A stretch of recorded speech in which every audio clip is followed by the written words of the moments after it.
তুই জানিস এই পৃথিবীতে আমরা আর কত কিছু চাইতে পারি। দিন রাত শুধু অর্থের পিছনে দৌড়াচ্ছি, কিন্তু পেট কখনো ভরছে না।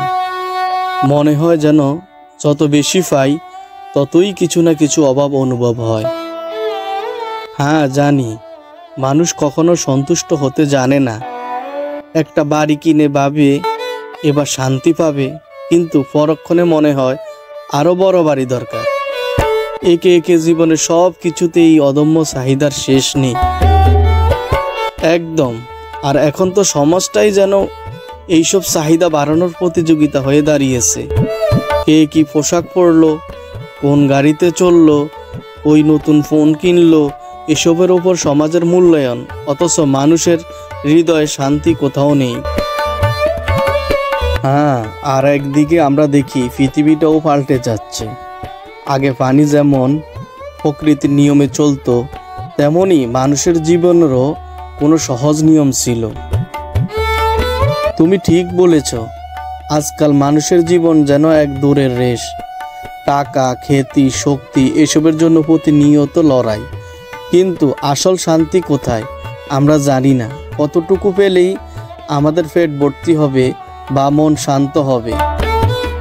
ঠিক, আমাদের উচিত হয়তো একটু সময় নিয়ে নিজের সঙ্গে বসে ভাবা কি আসলেই প্রয়োজন এবং কি আসলেই আমাদের ভালোবাসা শান্তি এবং শান্তিপূর্ণ জীবন দেয়।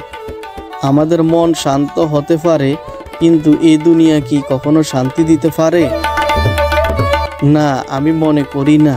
কারণ যতটুকু টাকা বা সমৃদ্ধ পাওয়া যাবে ততটুকু চাহিদা বাড়বে। প্রকৃতি সুখ কোথাও ভেতরে আমাদের নিজেদের মধ্যে লুকিয়ে আছে, হয়তো আমাদের সেই পথটি ভুলে গেছি।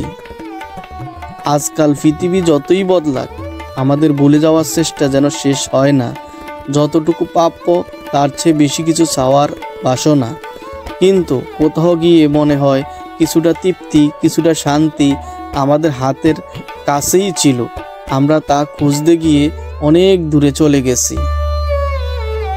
তাই তো এখন হয়তো আমাদের নিজেদের জীবনটা একটু ধীরে ধীরে নিয়ে ভাবা উচিত।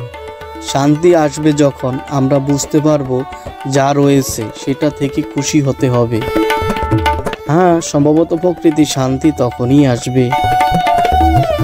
তাহলে যাই রে বন্ধু, আজকের মতো অনেক দেরি হয়ে গেছে, কাজে যেতে হবে আবার। আচ্ছা ঠিক আছে, ওকে, আল্লাহ হাফেজ, আবার দেখা হবে।